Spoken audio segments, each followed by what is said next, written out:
Okay, this is Proverbs chapter 17. This is part 3 of my reading and commentary. Verses 22 to 28 remain. I figured I'd give a little bit of a reflection on the experience thus far.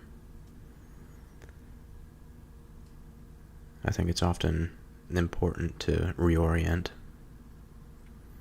to understand why something is being done. I think there are times, and this is no exception, that I feel as though the path is so long, treacherous perhaps, so fatiguing,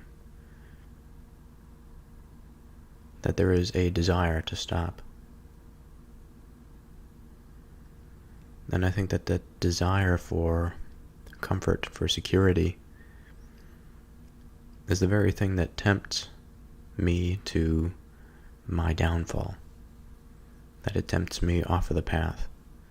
That even though the path is the thing that is sustaining, it is not without its consequences.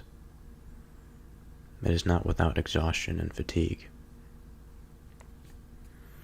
But like with all practices, there comes a point of testing, and there ought to be a point of testing every time the practice is engaged in. Every time one engages in the practice.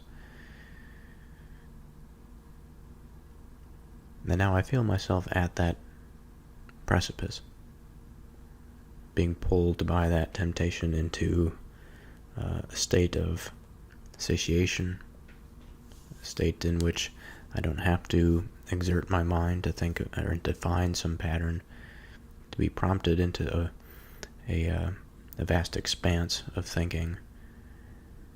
It's like a small bird being pushed out of its nest in order to learn how to fly. It's in some sense anxiety producing, but it's necessary. It's necessary to fly, necessary to reach new horizons.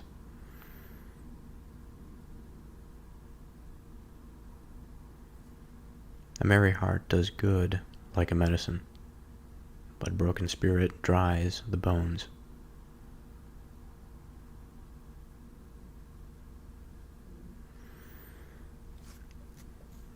Now, a theme that is not uncommon to my series here on the Proverbs is that of interpretation, that of myself as the modern man coming back to something that has been written long ago and seeing these words put together in such a way, in such a symbolic manner. There is, perhaps we can call it a temptation, but there's a laziness, I think that's a better way to put it, associated with a lot of this language. That is, the symbols themselves are so foreign that it appears like a foreign language.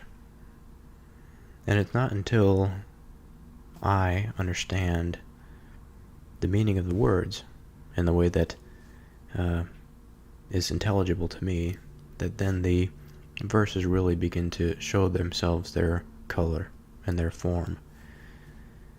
And I think just to go back to what I was mentioning earlier about that fatigue and the temptation away from, I think a lot of that has to do with the translation from the symbolic to the modern,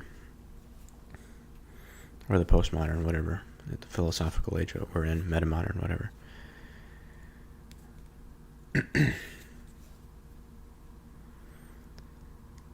And so a lot of my discussion has been into the nature of the heart, into the nature of good.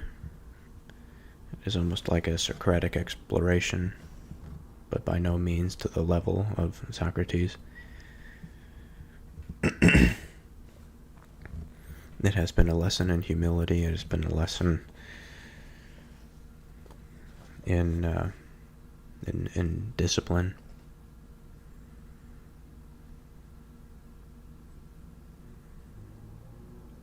Well, what can we say?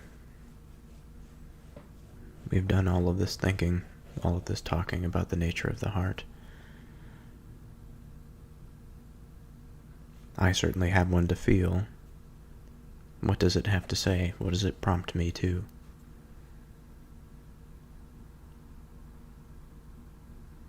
What does it mean for one to have a merry heart? Now, I've lived some years, enough years to understand and to experience my feelings, my desires. Enough years to understand what it is like when my feelings and desires match up with the truth, but in a less vague sense, it matches up with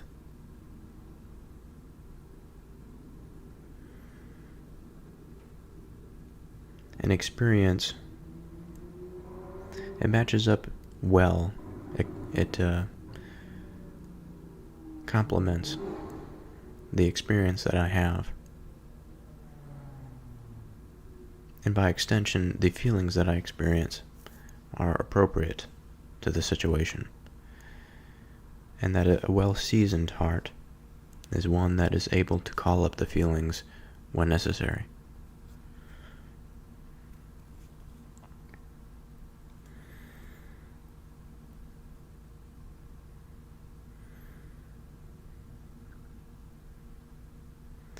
Now, this is not entirely a conscious process, but of course it can be a conscious process.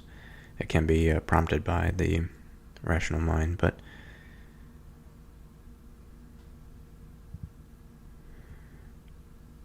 rather, when I think of the merry heart, I think of a condition, a state of heartedness, I guess, just as we can say a state of mind.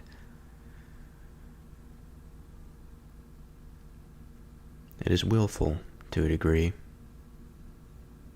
perhaps to a large degree. Like I've mentioned, it can be directed by that rational mind, sort of as the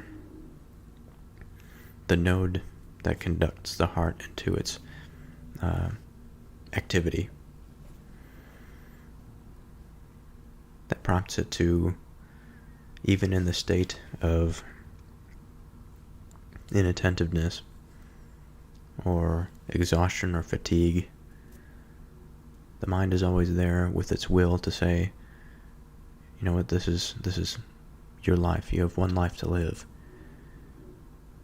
The situations that you find to be, or that are, requiring of this emotion, you ought to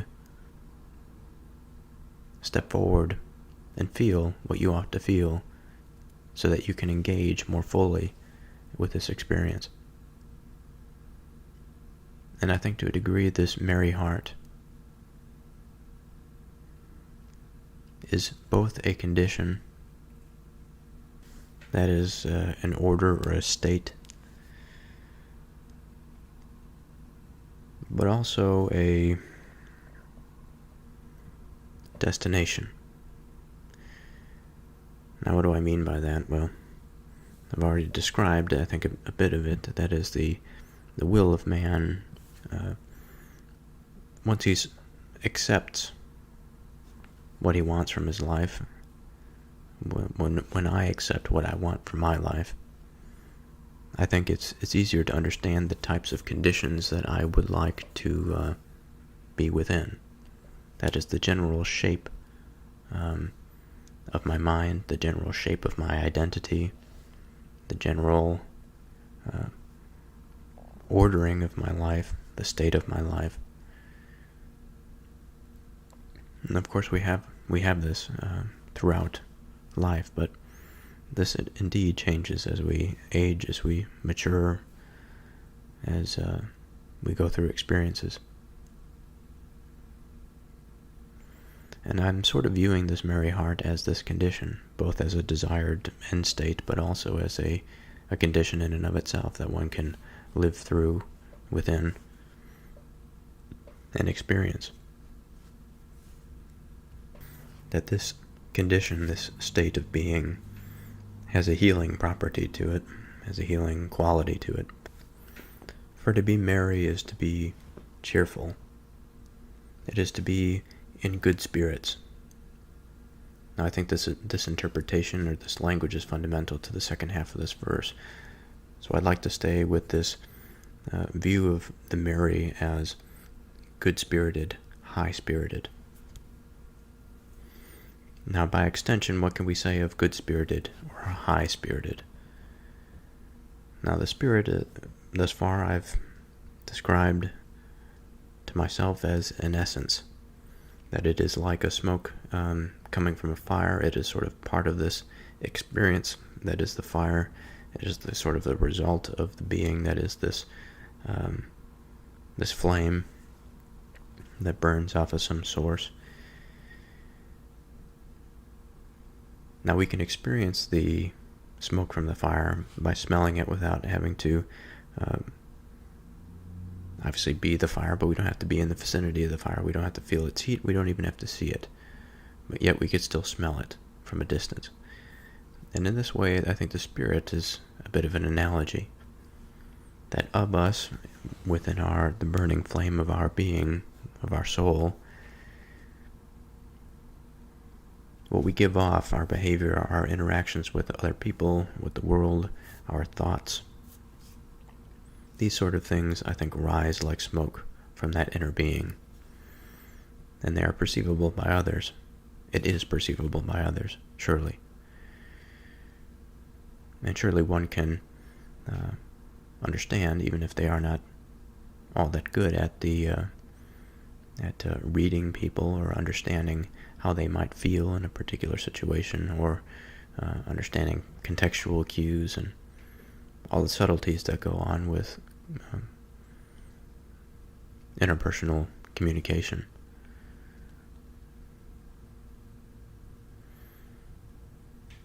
Again, regardless of this, we all have this innate capacity to understand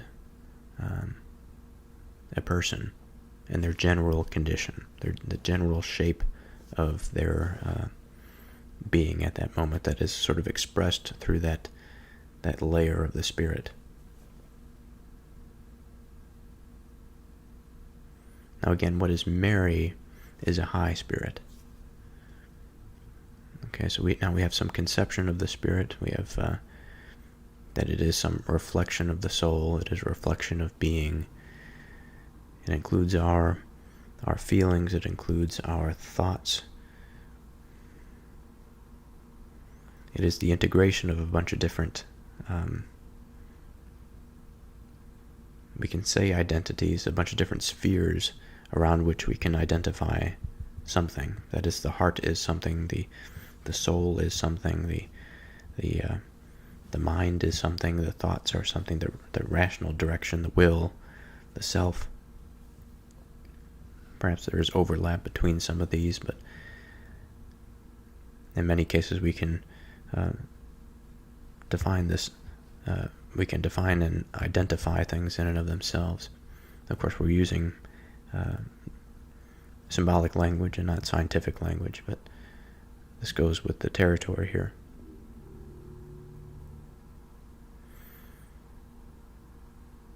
So we have all of these different parts that work together, that are integrated into this self, this whole that we are, the identity of who we are. And of this complex thing that we can try to deduce and rationalize all we want, at the moment we are concerned with its emission, its essence. We're concerned with the smoke of the fire. We are concerned with the perception of the man as we interact with him, of what he feels, of what he is experiencing in that moment.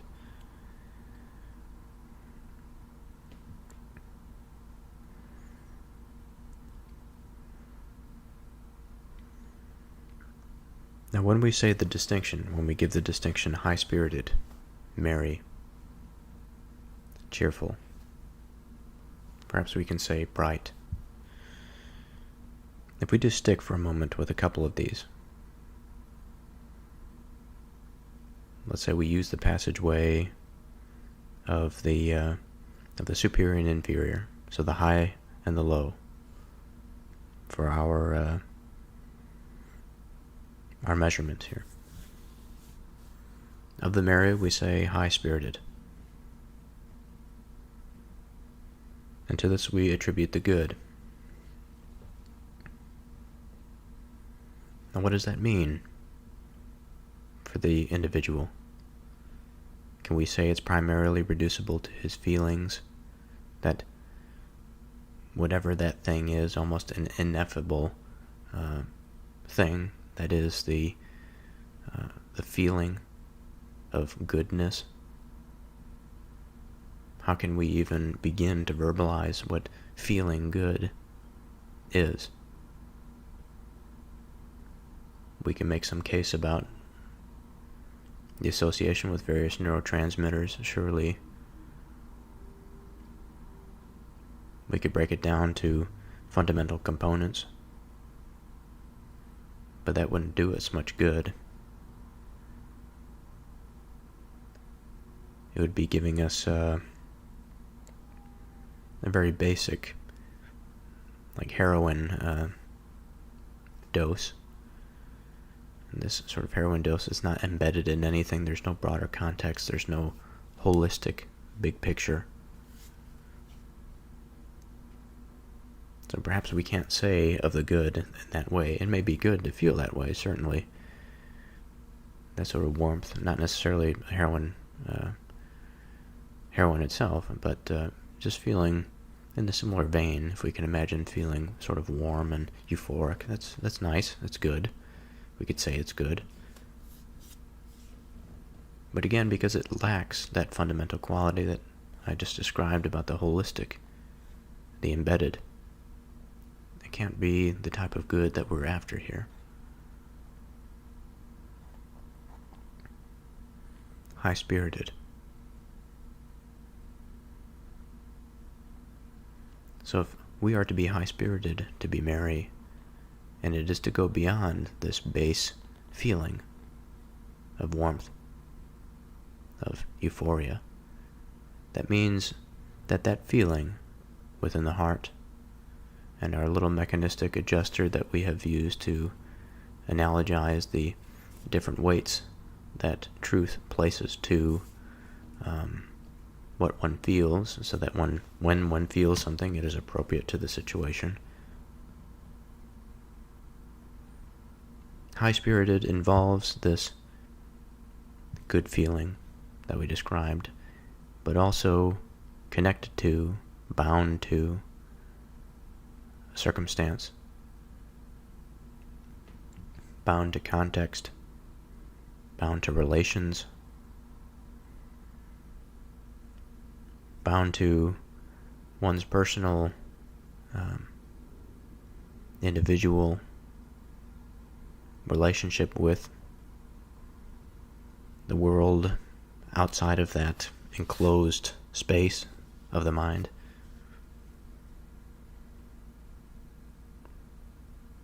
The merry heart, I think, is a heart that is striving for integration. Integration in such a way that causes the person to feel whole, to be part of something,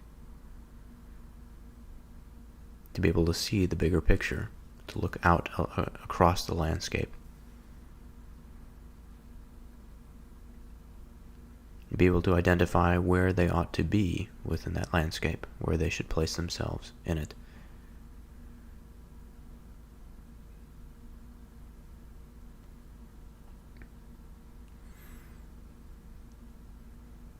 This high-spiritedness, this cheerful, I think of genuine genuine expressions, let's say, facial expressions of joy. Again, it's rooted in some place. I feel drawn to say that it is rooted in the ineffable, but at the same time, I'm also drawn back by thinking that it's sort of a cop-out answer. But I do think that, at least to a degree, there is a limitation. There's only so far we can go with language. And this being in relation to this ethos that we were talking about, this characteristic spirit. It's much like the Proverbs. It provides us with a creative landscape, with a blank canvas for which we can paint upon. But it's like trying to grab water. It's like trying to grab a gaseous substance that just slips through the fingers. Doesn't mean it's not there. But the way in which I desire to hold it, perhaps, is not meant to be held in that way. It's meant to be experienced.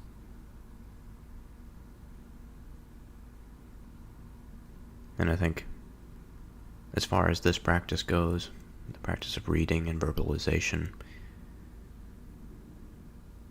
I think that the end of that road,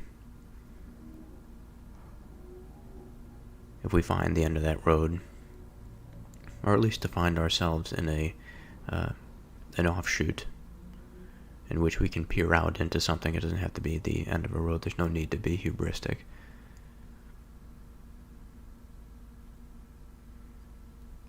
When we come to some understanding, I think that the limitation therein, if there is a desire and a will to go further, it's because we desire the experience of it. If we talk about love, we talk about the heart, we talk about the merry heart, we wish to experience the merry heart. I wish, in this situation, that there was some combination of words that I can use to describe the experience such that I would experience it in this moment. But it's not possible, I don't think.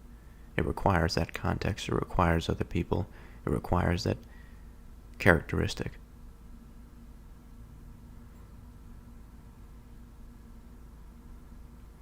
A broken spirit dries the bones.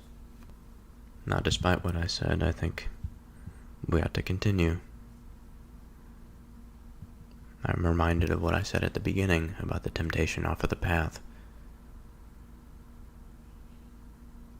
That regardless of if experience is going to be the thing that brings everything all together, it doesn't mean that these practices are meaningless. It doesn't mean that we ought to keep trying to push forward in terms of our verbal intelligence, of our learnedness. For this is the things that we can use as fuel to enhance our experience when the experiences do come.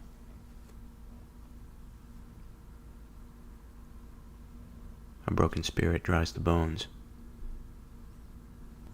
So let's start in reverse here. Let's start with the bones. Now, the bones are symbolically the structure of the body. They provide support around which we can move, we can execute our desires, perhaps our will. We can make changes to the world. We can modify the material substrate. Now, dries in this context, I think, is to imply making something brittle. Just as the earth dries in a drought, it becomes cracked. We can also think of it as a lack of nourishment.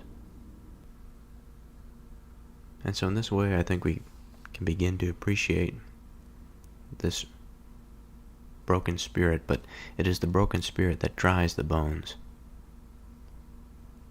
that makes our foundations weak. But what can we say of a broken spirit? That essence. The broken spirit, again, is a reflection. It is a looking into the mirror.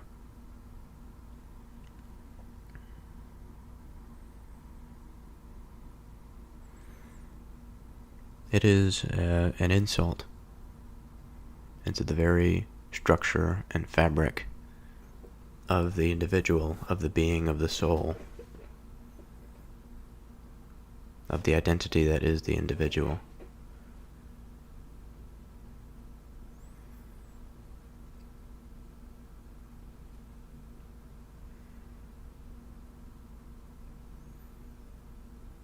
And so I have to wonder here,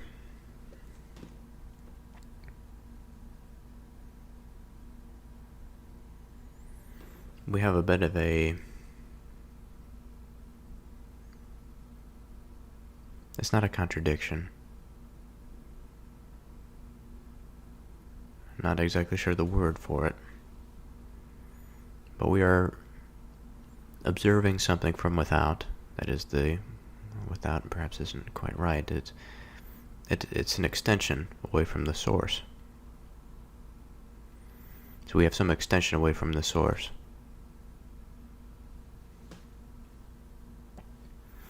But it is not the extension that causes the dryness of the bones. The source is the cause of the broken spirit, or of the extension, and that source is the cause of the dryness of the bones.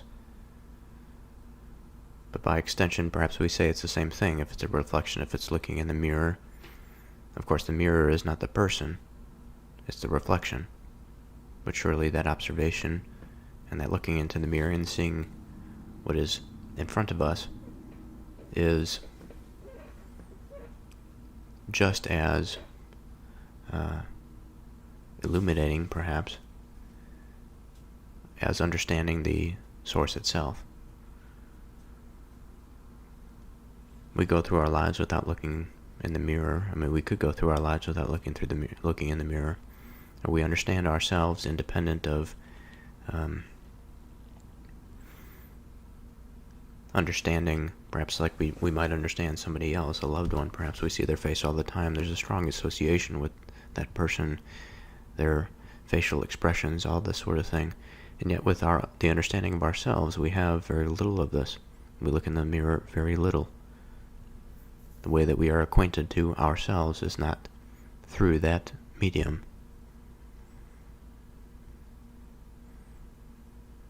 And so our spirit perhaps is best seen by another.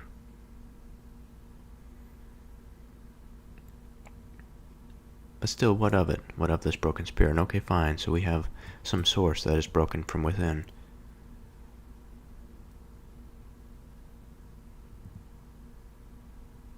What can we say of that source? What and why does it have such an absorptive quality to take from the structure, the scaffolding of the being?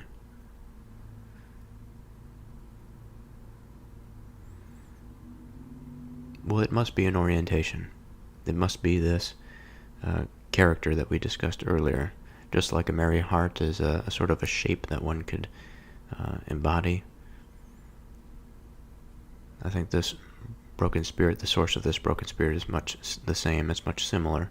Sort of the opposite of the merry heart. It is the black hole, if you will, of the self.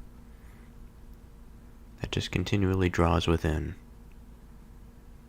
always taking and never giving, thereby drying up the bones.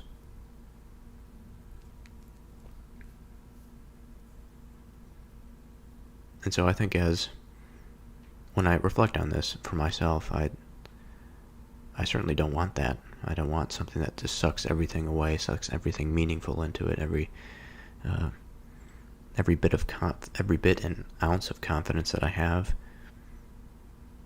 even given its rightful place, is completely obliterated.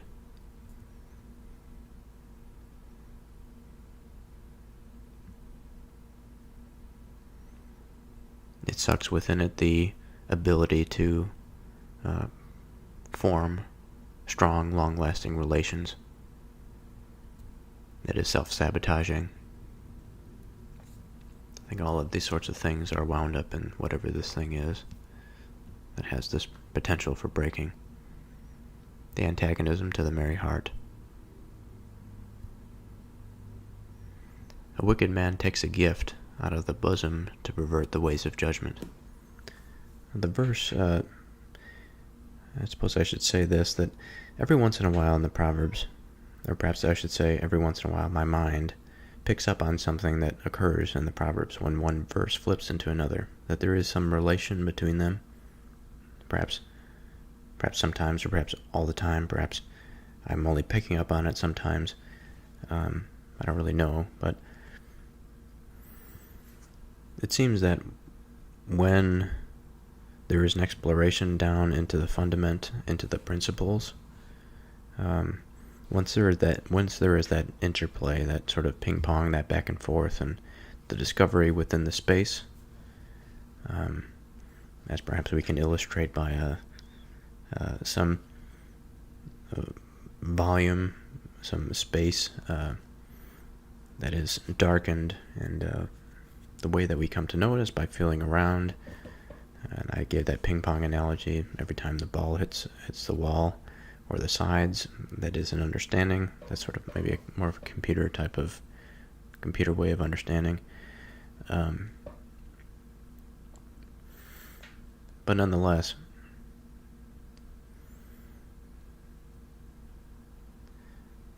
in regard to the principled way of approaching the Proverbs, of just going down again to the fundament, what I recognize here, when we went down into the fundament of verse 22 and transitioned into 23, the word take is interesting, because that was one of the fundamental takeaways from the previous verse. That is, the broken spirit dries up the bones. We were talking about that core of the cause, and that thing that is the antagonism to the merry heart that just keeps on sucking away like a black hole. It takes. And now we have a wicked man. Now this identity has become this black hole of selfishness. I've described wicked people, a wicked person, as a sort of an identity that is entirely selfish, that closes all of the doors of possible outside influence unless it is directly beneficial to their own desires. So we have this man that takes a gift out of the bosom to pervert the ways of judgment. Now it's an interesting way to express it, to take a gift rather than to accept a gift. It's like a man robbing somebody that's giving something to him. On one hand, it doesn't make any sense, but on the other hand, it does make a bit of sense. It's subtle, but if a wicked man is to take a gift out of the bosom, out of this, the place of fruitfulness, of production, we have a mismatch between two ends and two purposes, perhaps. The mismatch between the wicked, that ever-taking selfish desire, the bosom that is there to nourish and to propagate growth. The wicked man takes this nourishment and growth and sort of dispenses it into the wasteland of himself, that there is no possibility to grow upon that because of its insular nature.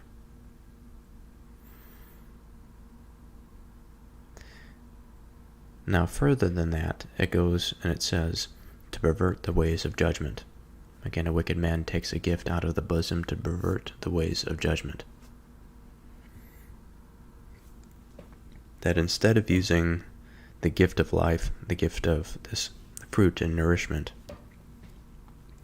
to build upon, to accept that opportunity, and to do rightful things with it, the wicked person takes it and twists that which is true, or that which would lead to somebody to some true conclusion, to a true judgment. They are dealing with the accounts. They are fudging the numbers. And now what we see at the end of it is like the modern economics, and I understand very little of it, but it just seems like it, from an outside perspective, that a lot of this stuff is understandable to a degree from the outside, but the accounts that are used to measure the various ways in which we understand the broader picture perhaps are inefficient to actually understand the bigger picture. And this is a perversion of justice, because it's Now, in the case of the wicked, it is willful. It is a willful misrepresentation of the accounts. But perhaps in our modern economic sense, it's just a cause of human failure, of limited understanding. It doesn't necessarily have to be willful, but the effects are the same.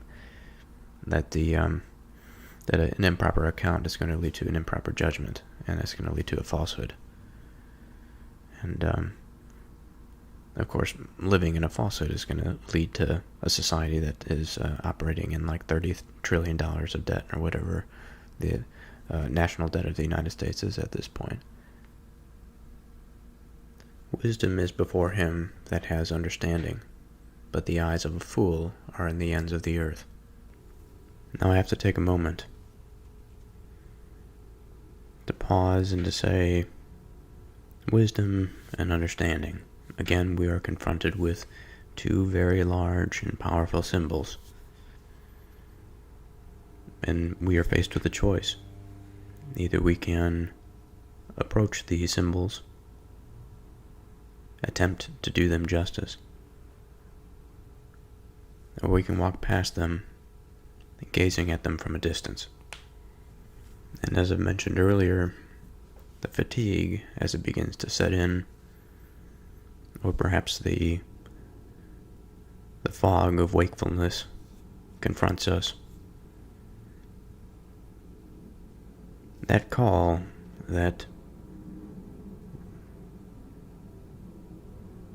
incessant anxiety, perhaps we can call it anxiety, perhaps not, but it is a voice back there in the distance, that I hear it calling. I can't hear exactly what it says, but I feel that it is calling me to attention.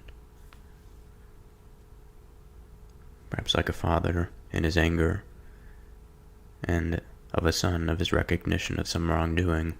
He can't hear what his father says, but he understands that he ought to face up and pay attention. Or perhaps of the same father saying something of value that we don't quite understand at the outset of his speech, but understand that what he is saying ought to be stored in the memory for as long as we can. So what can we say of this wisdom? First thing that comes to mind is Socrates, and of his pursuit and of his difficulty to define knowledge and thereby wisdom. And it's not so much, perhaps I should say, his difficulty, for he embarked on his own path. And although at the end of that path there was no definitive conclusion of the nature of knowledge, perhaps,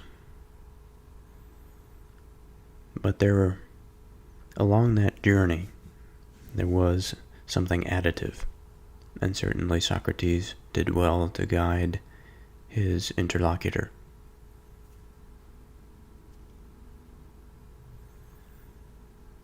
Wisdom is before him that has understanding.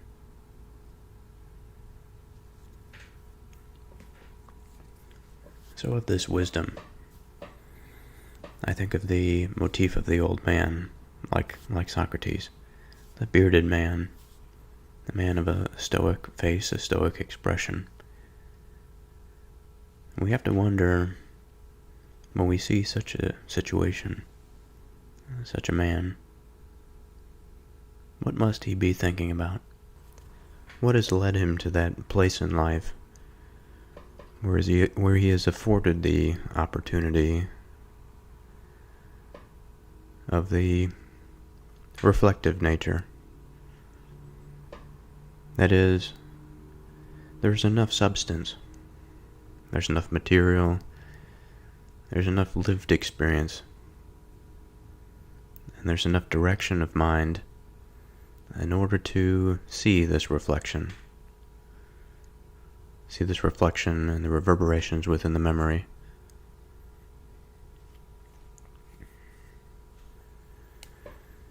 There must be some orientation, some direction, I think, to all of this, to his experience, to his knowledge, to what he knows is to be true.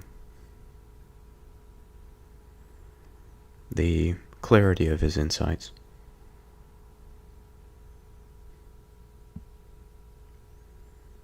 He sees, and I think to his credit, one of his virtues is his discerning nature. That is, throughout all of his experience, all the information that he has retained, he's able to sift through it effectively, efficiently, attend to those things that are worthwhile.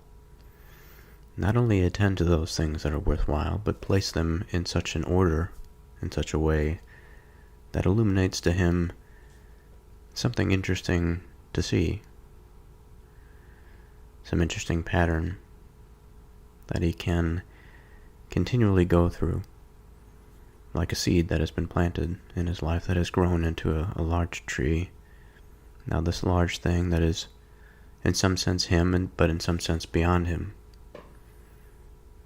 Something that he can come back to and enjoy, to discover new aspects of, to ask new questions.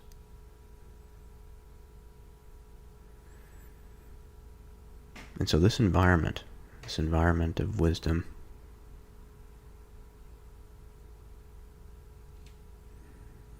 one of the preconditions is understanding. And now thus far I've probably taken a bit more of a etymological approach to understanding, the word understanding, but I've been describing it as, I have thought of the word as two parts, this under and then this standing. Now I've said in previous episodes that to stand atop something is sort of like a conquering. It is to be above that information that is below you, is to, in some sense, have it.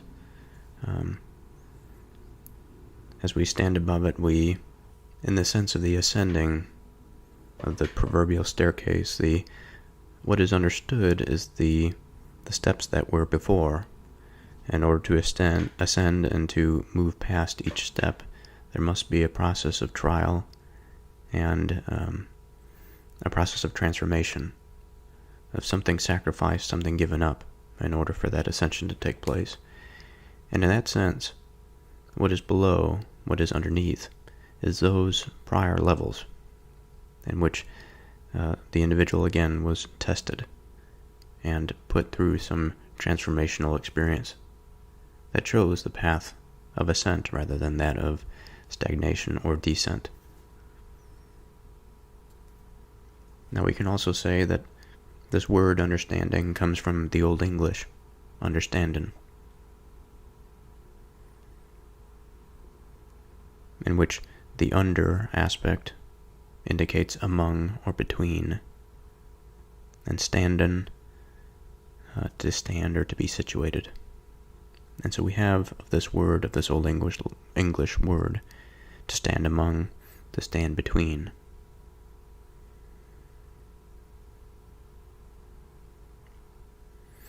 And of course, over the years, the word has evolved to mean to comprehend or to grasp something.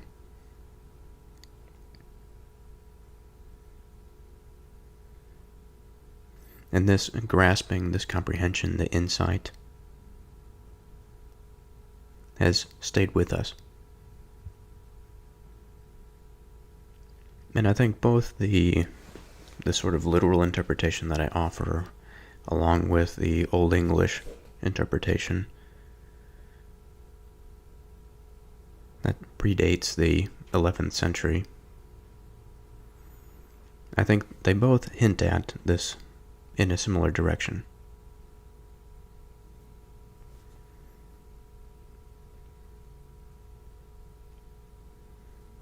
And surely Socrates has explored this territory as well in Theaetetus. The episode comes to mind, I think it's in this episode on the channel, with the image of the person that is reaching for the birds. He has a basket over his head.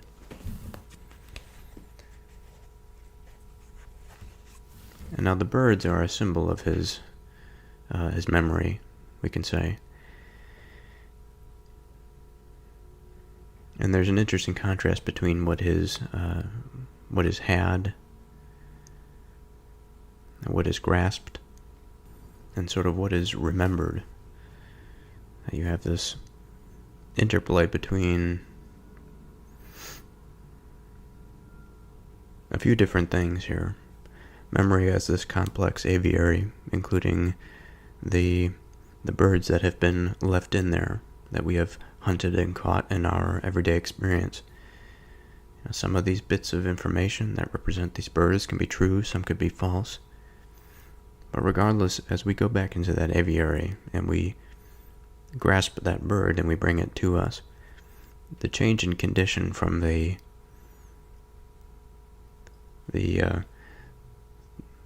condition in which the bird is in the aviary and that which is grasped and in front of us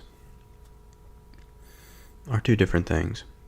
And again, in extension, we have the truth and the falsehood of these bits of information, of the remembered experiences of our life.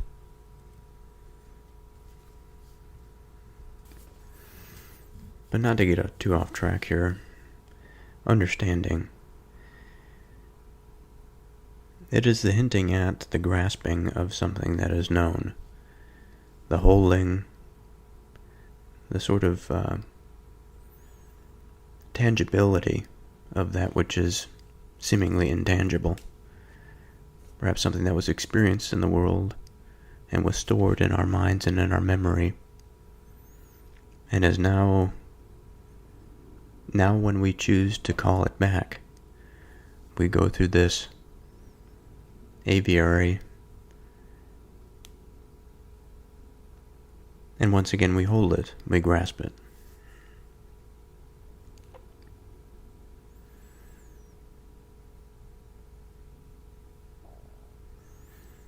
And so within the security of known information, let's put falsehood aside for now.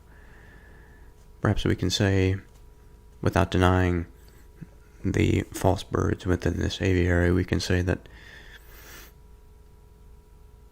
within this process, as a man stores this information, he begins to understand things, and he goes through the process of retrieving false memories, or memories that he had stored that weren't quite correct. And he goes through that process of discernment. And over the years, over the experience of his life, eventually he comes to a point of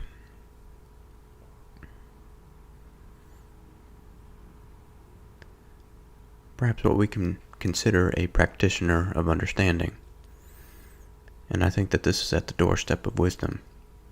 For this practitioner is the one that begins to fine-tune his attentive abilities. He begins to encode his memories in such a way that he understands what will be valuable to him in the future. He exercises prudence in this way.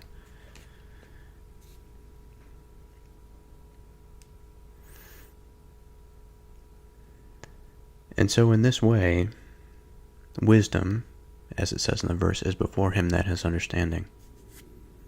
Because the very process by which we go through understanding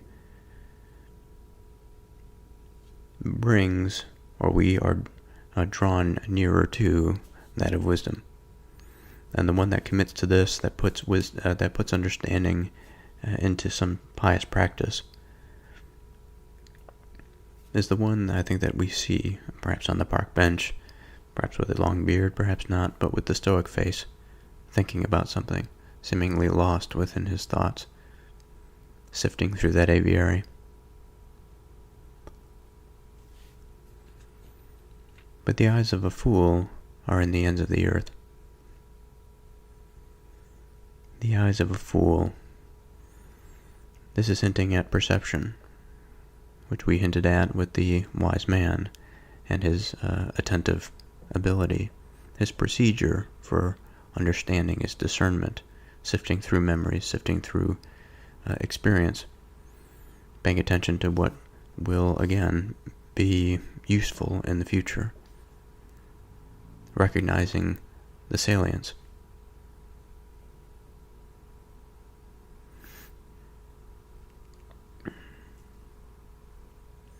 the eyes of the fool, we could say the attentiveness of the fool, in some sense the receptivity of the fool, the reflectiveness of the fool, are in the ends of the earth. Now, what are the ends of the earth? Now, we think of the end, we think of something that is finished, that it continues no farther. And now, of ends, we have positive ends and we have negative ends. And depending on how we want to think about this, we can think about the beginnings that succeed the ends.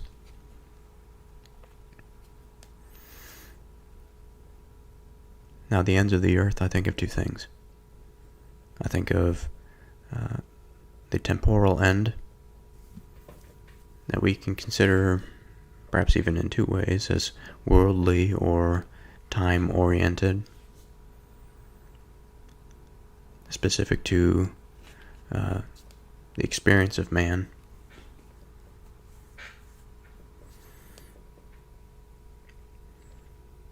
And then I think of sort of this spatial representation, the ends of the earth.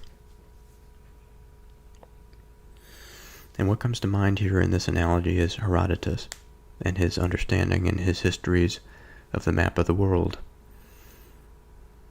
And if anyone's curious, a Google search of Herodotus's map will illustrate that point.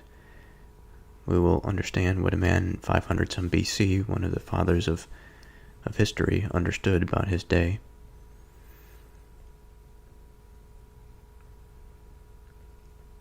And the ends of his earth were fraught with mythological creatures, stories that seemed beyond possibility. And certainly it was beyond possibility. But I think that there was, in myth and in narrative, there are solid truths to be known there. Now, of Herodotus's ramblings about the fringes of his world, I don't know. I haven't explored too much of the tales of those peoples. But the stories he tells is interesting nonetheless.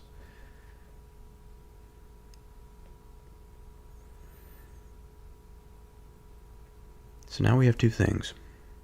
We have time and we have space, but not just space. It is space as man perceives his space, his surroundings.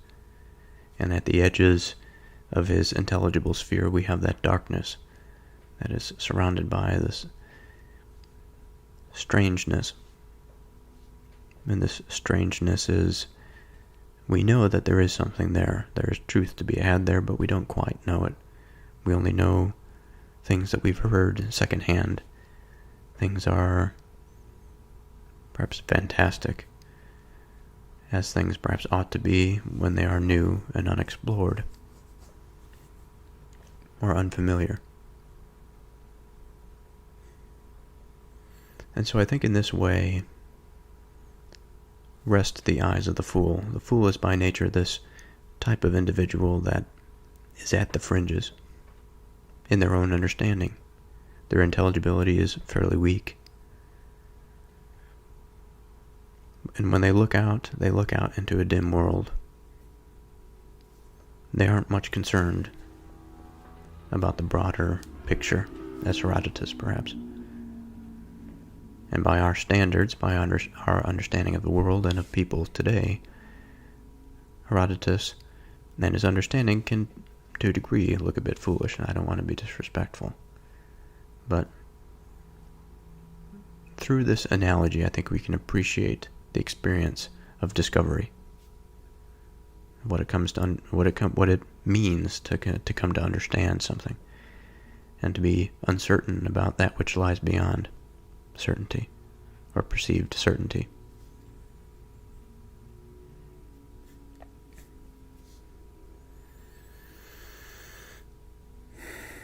Now, although a certain aspect of this is natural, and I think a certain aspect of this is fundamental to the human experience, this precipice, the boundary between his intelligible sphere and the and the darkness, the fantastical.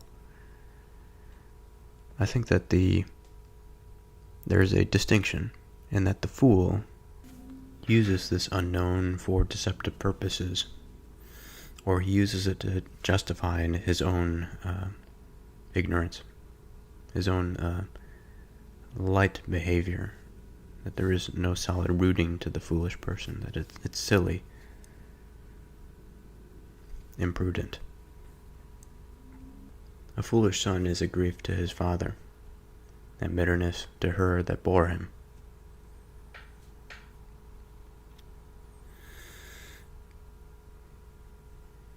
Now this is a verse that we have seen before.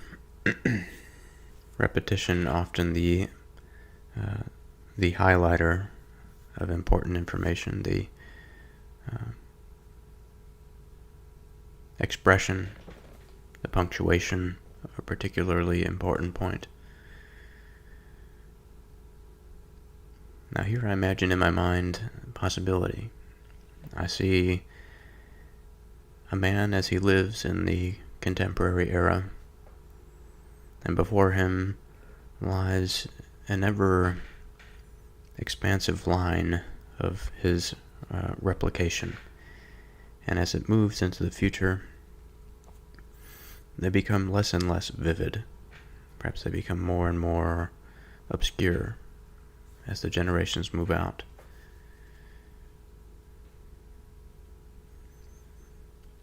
And I think that image, we could say a few things of it, but my intention is to say that of this image, that often in the expanse of time, there is this loss of identity. And I think that this is what it's supposed to symbolize. That this person, the contemporary person, is known. We have the strong characteristics of the person. We can really see their facial characteristics. A generation beyond, we lose something of the original, of the contemporary. What is lost, perhaps we don't know. Perhaps we don't even attend to it. It's not that much different. But what if we move 5 generations back, and we compare the 6th to the 1st? Now we can really tell a difference. The face is seemingly unrecognizable. The expressions we cannot see. The memories of the old days have been as obscured as the face has been obscured to us. That this pixelation has overtaken the identity of this new generation. And now they lie in confusion when they look in the mirror. They don't recognize themselves. And they are hungry, they are lost, they are cold, they are confused. A foolish son is a grief to his father. This is one way of seeing it, of course. That somewhere in the transition between one generation and the next, this foolishness is the perversion of that resolution, of that clarity of identity and image. Whether it be the fault of the father or fault of the son, it doesn't matter. The case is that it has occurred. Now, of course, it does matter, but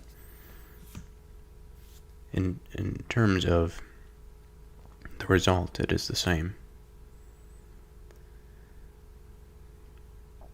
And bitterness to her that bore him.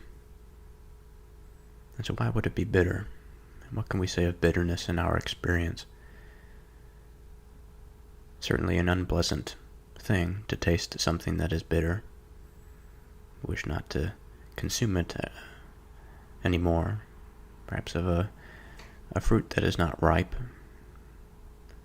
Perhaps like a wasabi.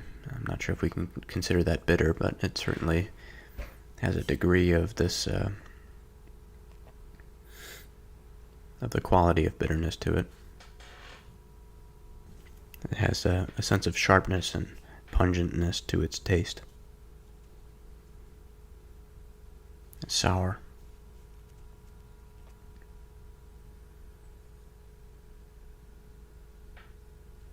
And of this bitterness, we don't wish to experience it again after we have consumed that food. And likewise, the mother experiences the bitterness of mind, the bitterness of heart. And such a thing is much more terrible than that transitory experience of the bitterness of taste. It's much more lasting, much more impacting. It's deeper, it's rooted as a disease or a chronic illness. Now, of the potential ways that this foolishness can lead to grief, we have discussed. And I think that this overview of the verse, the general illustration that's provided about the man that extends into the future, his offspring progressively becoming dimmer and dimmer, less resolute in comparison to the contemporary man, not only by his standard, but by the standards of anybody who might see this image. I think this illustration is enough. And if this verse pops up again, I think it would be prudent to go back into the quality of the foolishness of the son and what it means to provoke the grief of the father of such a close relation.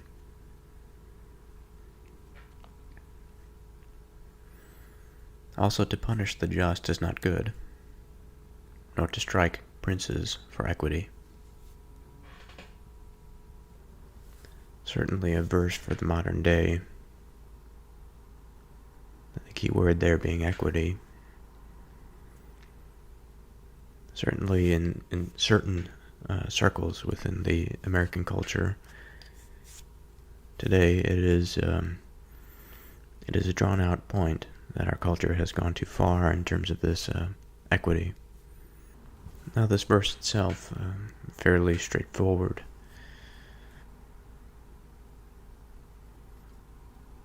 Beginning with the second half, nor to strike princes for equity. We recognize the prince as a person, as a part of an institution of hereditary succession that is to hold a particular place of authority within society. And I think that there is a degree of irony here in the sense that the verse is saying that we shall not strike a prince. Again, one, depending on the age, there certainly could be a prince that rises to the kingship by his deeds rather than by his blood. But we also have the other side of the coin, the prince that rises to the kingship by virtue of his blood, which is a lowly thing compared to the virtue of his action and the deservedness of the throne by his action. Now, this is saying that we shall not strike princes for equity, for the sake of equity, the sake of leveling the playing field, to make everything the same, regardless of the differences of others.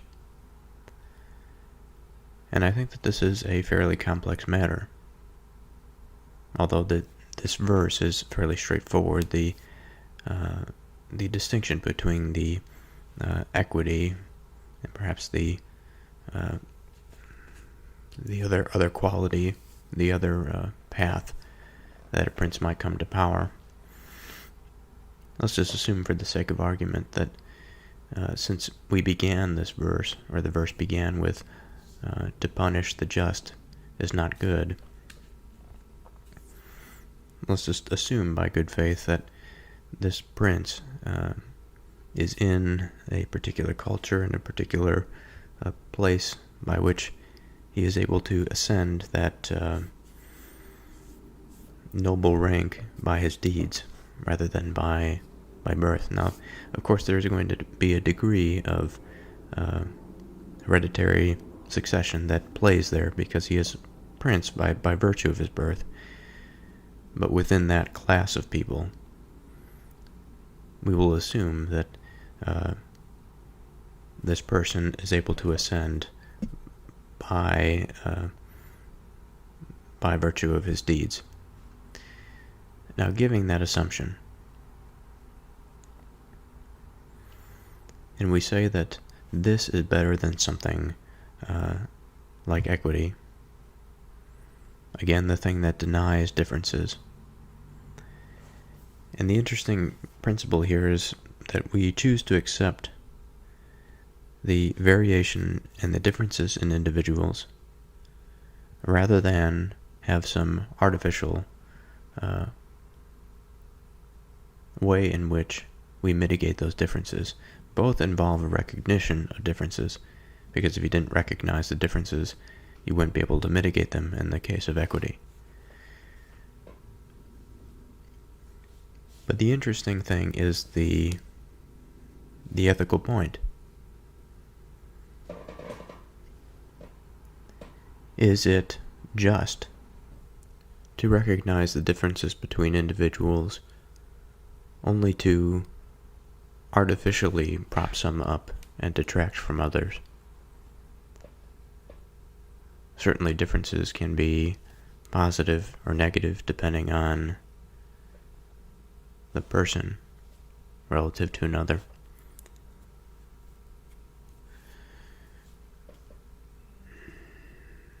And it's difficult, I think, to imagine exactly what this means. If we are to introduce people, let's say, in a basic square room, let's say we have 10 people.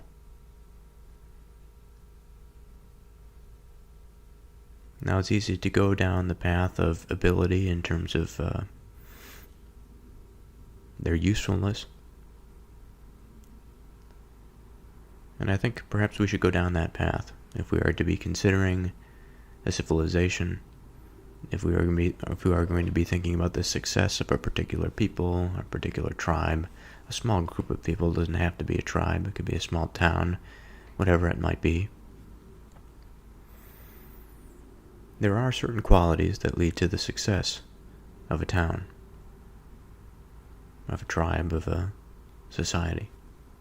Now, I don't think it would be entirely appropriate to go through all of my mind's conceptions of what those principles might be. I think it might suffice to say that disciplined, hardworking, and attentive people are of value to society. They are an asset. So perhaps if it is the case that we can do with this, I'll say, superficial distinction, in the sense that we're not going to be spending much time on it. We're not going to be fleshing out what it means to be attentive, what it means to be disciplined and hardworking. If we can get by without doing that, and if we can come to some understanding, something that we can use, what might that be? Well, to start, the distinction that we made is fundamental, at least to recognize that there is some orientation that we have in mind. Although not fleshed out at this point, it's okay. We need not flesh it out. We are not building a town here. We are trying to figure out why the principle of equity is insufficient for the organization of a society.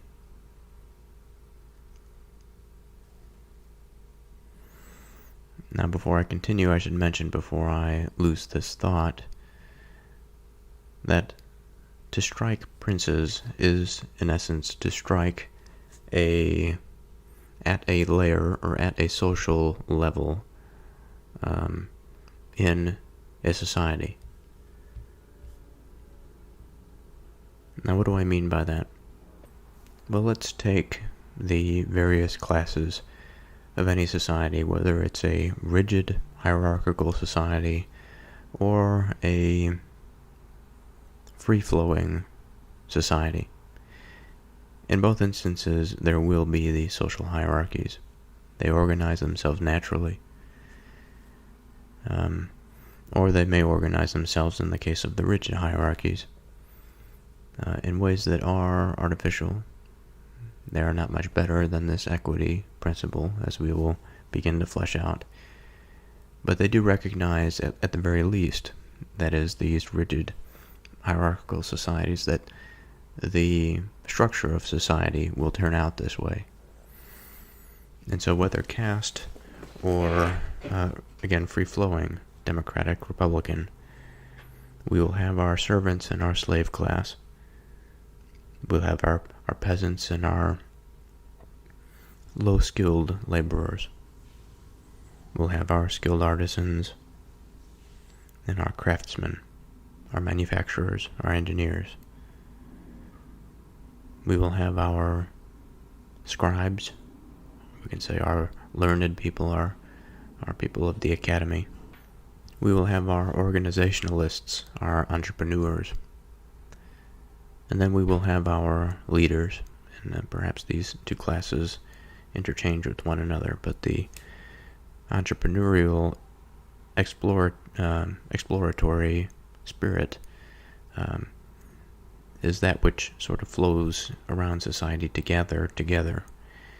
And there is a leadership role there, but the layer above we may consider to be of an institutional nature, of an established institution, one in which the people are congregated together. They have been for some time, and the person is then appointed to lead that organization. And so this is roughly my conception of the social hierarchy. Of course, there are different ways that we may choose to describe it. Perhaps the levels or the layers are a bit off. It really doesn't matter, again, for where we are trying to go here. Now, if society will indeed, whether by the natural flow or natural course, just like a stream of water may over time carve a path through rock, seemingly this rigid material that is difficult to break. Over time, the pressure and the friction of those molecules wears away that surface, and what results is the passage that allows that current to flow. And it is much similar, I think, in our social hierarchies.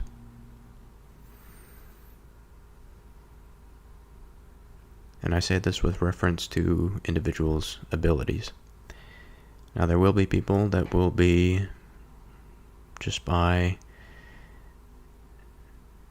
again, I don't want to complicate this matter too much, but if we take each individual level, there's not really one particular thing that we can pull out and say that this is the defining characteristic. There may be things that are more likely that we can say about a particular class that is more consistently identifiable with their character, with their nature, than that of a different class. But among the human condition, I think we recognize the ability for transcendence. And there are some inherent natural limitations there. But we don't want to get too far into the tails, too far into the extremes. Although the extremes will surely have an impact on society and where they are in the classes of our society. Now, if we take this idea of different ways of organizing a society, that of the rigid, that of the emanatory, that of the top-down, that of the directed, or that of the emergent, the bottom-up, the flow as it will, as the water flows as it will into the earth, and it carves a path as it will. And of the rigid hierarchy, whether it is the kind that recognizes that if left unto its normal course, its natural course, it would organize itself into hierarchies. It takes upon itself the responsibility to organize itself, believing that it can do better than a natural course, which may be true, given that there are many instances in our history for which men have directed natural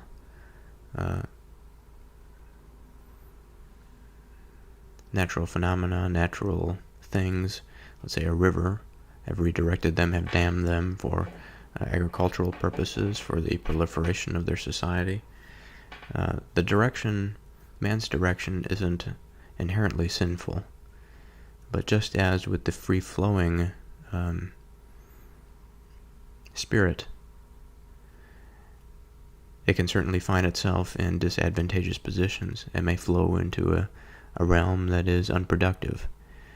At the same time, the authoritative may direct in places into directions that are unproductive and counterproductive for the human spirit, the human soul, human flourishing. So, okay, we have these two types. Now, there is a subtype to this controlled society, the directed society. The one hand we just described, that of the understanding of the observed, how this would likely appear in nature, like the engineer may observe the natural law and use those operate under natural law in order to influence and change the material substrate in such a way that improves our material condition.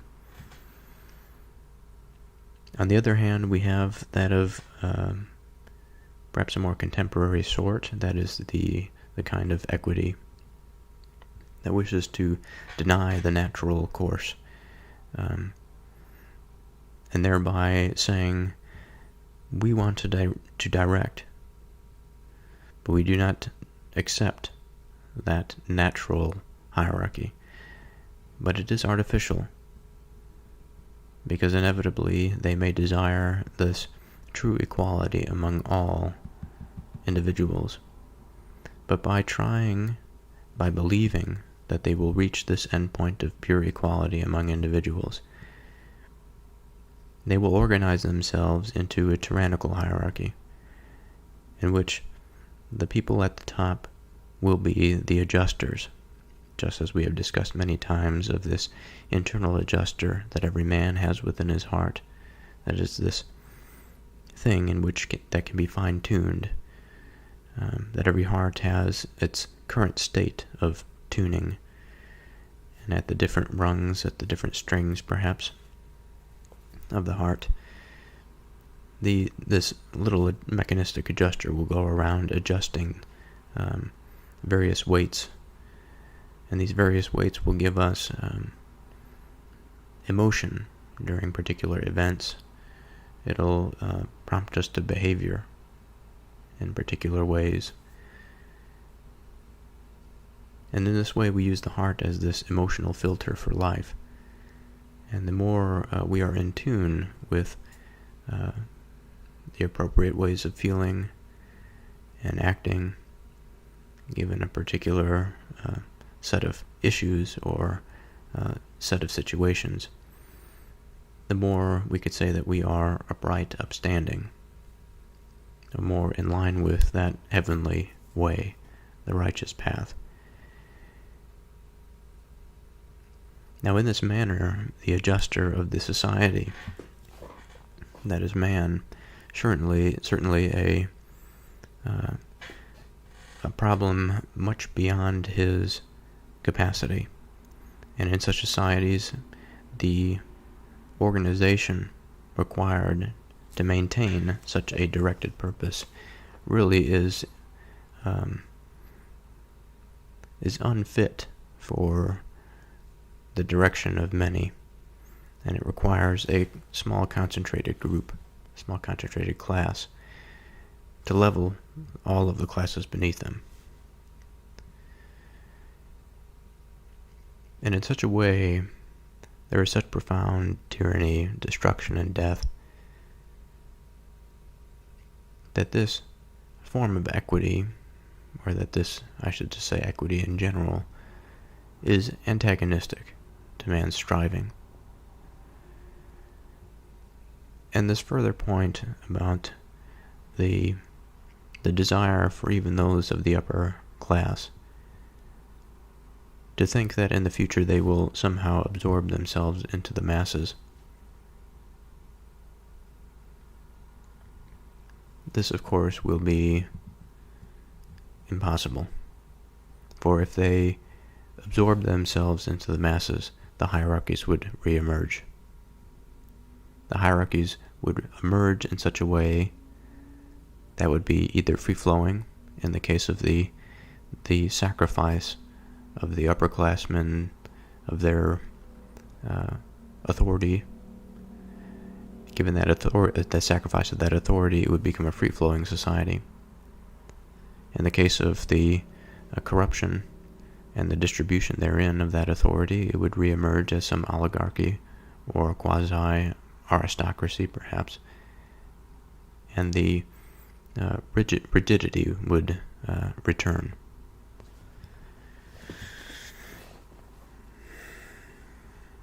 And so in this way, we say that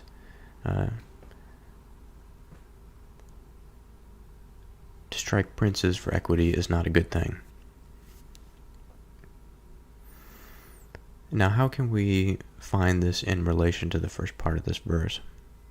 To punish the just is not good. Well, in order to maintain the level of equity that would be required by these upper class people and to subject the multitude, there would be instances necessary not only to punish the bad, but also to punish the just, for both can succeed over one another. And in the cases of one succeeding above another, the very distance between ability is the thing that must be crushed. It has no concern. This pursuit of equity has no concern whether the difference is good or bad. But of course, if we zoom out, we forget about that foolishness, and we think about the place of the just in a society. The just are the ones that in a free-flowing society, or in a strongly directed society like a monarchy, aristocracy, in which those at the top are concerned with justice, are concerned with the good. This type of direction, although very difficult, given the ability of man and his perception, is to find true equivalencies. It is to recognize differences among individuals in such a way and to properly order things, again, in such a way that people feel fulfilled, that they are satisfied with their lot in life. Now again, this is perhaps as idealistic as the ideal of the equity trope. However, in pursuit of the good, in the recognition of what is observed, and the absence of the denial of empirical evidence, we push forward. We begin to understand what is true about our social relations in the world around us.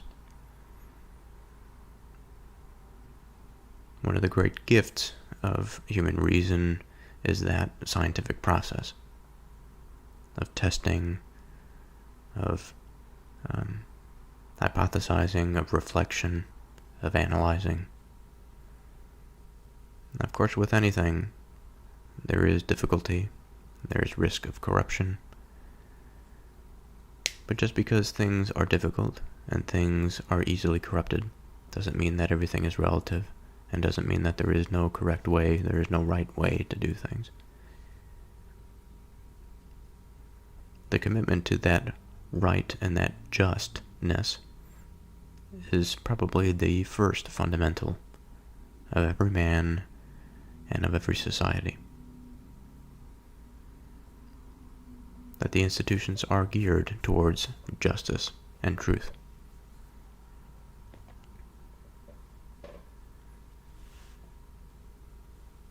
He that has knowledge spares his words, and a man of understanding is of an excellent spirit. Now, why would a man of knowledge, of some truthfulness,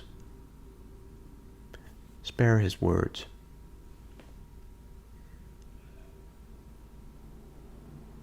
I think there are many potential avenues to go down here. But just like the path in life, we need to pick one. We need to commit to one and walk it as firmly as we can, as highly as we can, to the top.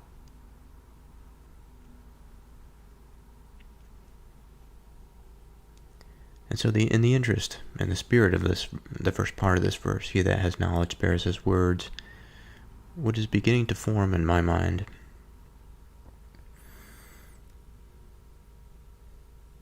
is just this commitment to the singular.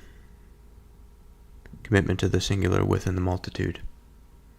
For if we try to conceptualize the multitude, all the variability, we ourselves will get lost in it.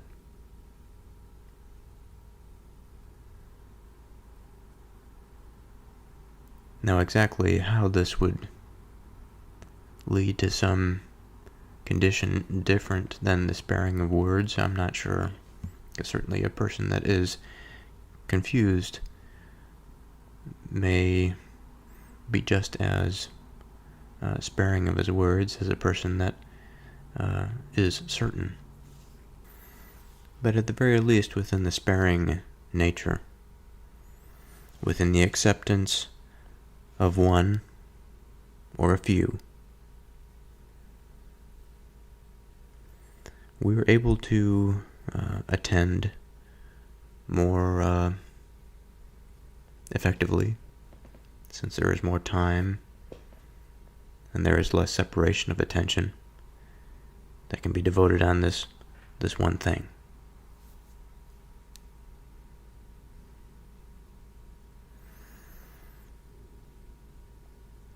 And perhaps we can consider words in this way, not in such a superficial manner as to suggest the words of his speech like you can hear coming from my mouth at this moment, but rather that process that is the extension of his understanding, his thinking of that knowledge. And he doesn't spare his words out of ignorance, per se, but he spares his words out of the lack of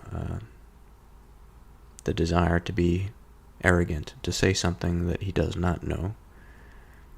And he has prudently kept his attention focused on a set number of variables that he knows that he can attend to, that he can handle, that is to his ability. Now, of the word spare, I think we can say quite a few things. It can mean this extra additional. It can mean not to harm something, to refrain from injury or distress.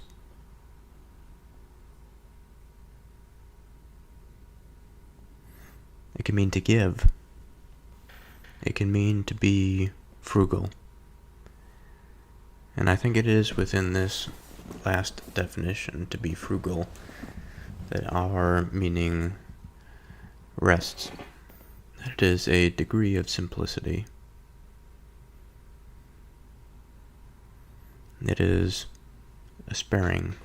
It's economical. Again, to his ability, it is decisive, in that he has accepted that he cannot know everything, and has picked some path to walk, despite the multitude. A man of understanding is of an excellent spirit, that as he is fortified within his understanding, there is a sense of security, there is a pillar by which he can orient himself. Even a fool, when he holds his peace, is counted wise, and he that shutteth his lips is esteemed a man of understanding. Now this is an interesting verse. I think at times it's difficult to recognize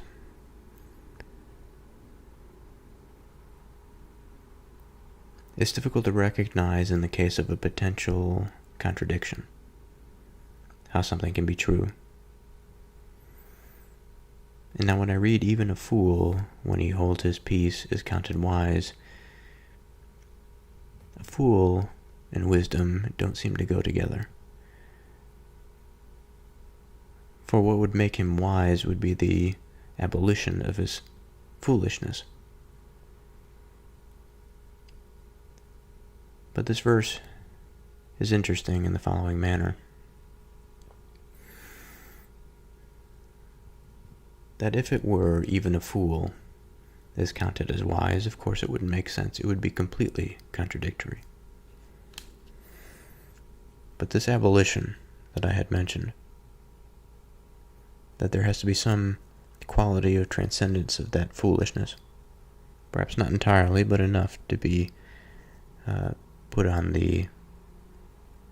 that path of potentiality for transcendence. And it is within the words, when he holds his peace.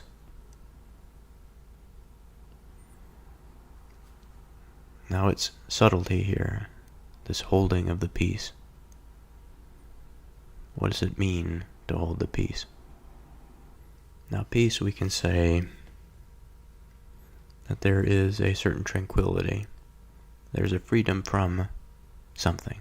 There's a freedom from disturbance.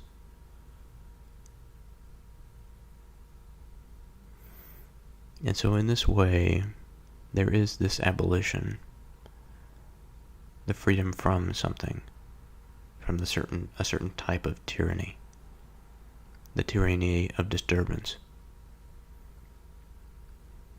Now exactly what is disturbance? We can use another word, we can say disruption. Well, disruption of what? We can say a lot of different things that can be disrupted. My mind, for some reason, goes to the calm of a lake or of a pond, and a rock that is thrown into it disturbs that peacefulness by sending ripples through it. And perhaps this analogy extends to many different things with our own personal experience. To hold something is to be, in some sense, in control. It is to have it, is to obtain, to have obtained it. Now, to have it in our possession, again, I think, does imply a degree of control. That this pond of ours is so within our ability to contain its still, calm nature, that the very way, the very being, the very behavior that is necessary to preserve such a state without something even so small to disturb it certainly would take quite the restraint, quite the discipline, quite the awareness that would lead me to understand why this person, perhaps previously thought to be foolish, or perhaps is foolish, would be counted as wise. And it is difficult to imagine that after going through a process by which one has come to such peacefulness, that they could be even considered foolish. Now the second half of the verse, and he that shutteth his lips is esteemed a man of understanding. This is similar to that previous verse. He that has knowledge spares his words, and a man of understanding is of an excellent spirit. Now the shutting of the lips, I think, implies that when one is not speaking, one is listening. And to understand is to take in information that is outside of the self, or to at least come to a point of understanding is to observe. And again, to take in information other than the self. Understanding is inherently contrary. Let's say broad understanding is inherently contrary to that of the wicked, that of the inherently selfish, that pridefulness. He that shutteth his lips is esteemed a man of understanding. Again, because he is of a man that listens, that takes in information and considers it, and integrates it.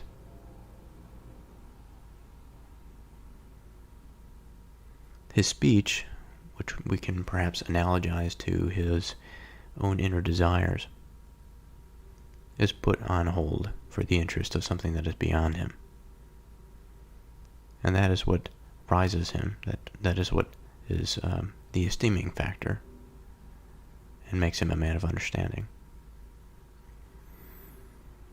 So this concludes chapter 17 of Proverbs. We will continue next time with chapter 18.